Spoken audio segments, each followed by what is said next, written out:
He was impossible to ignore. Silvio Berlusconi was a giant figure in Italian life for decades on end, in politics, business, sport and on the global stage. His fortune was built on broadcasting. He constructed a media empire and made a vast fortune.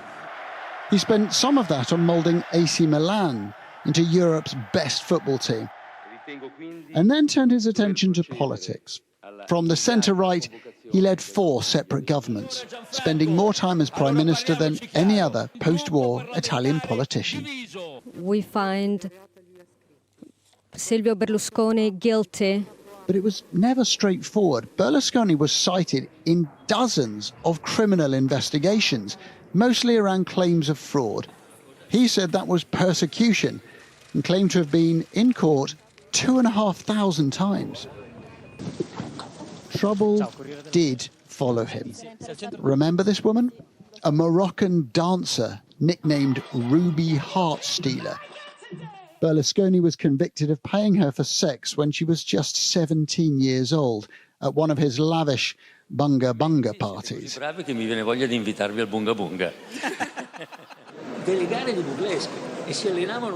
They were taking part in a burlesque competition, and they trained for it because these women, by their very nature, are exhibitionists.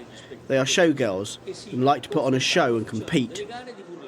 But he won an appeal and laughed off the scandal.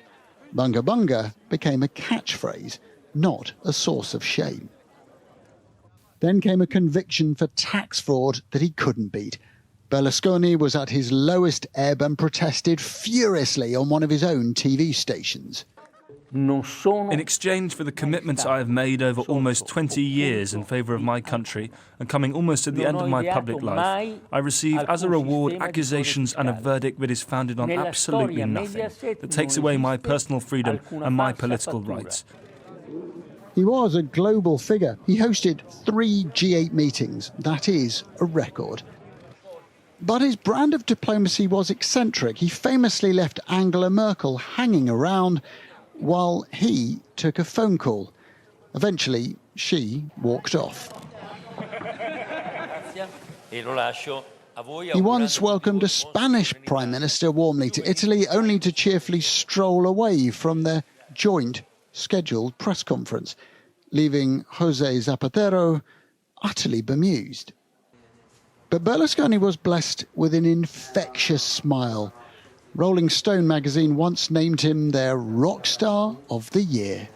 He had charisma and he knew how to get in touch with people, and even if sometimes he could look like a little bit strange, eccentric, but at the end he was a very friendly person. Remarkably, he returned to politics once more, part of the coalition that pushed Giorgia Meloni into power, still a political heavyweight into his late 80s. Silvio Berlusconi was a man who lived for the spotlight.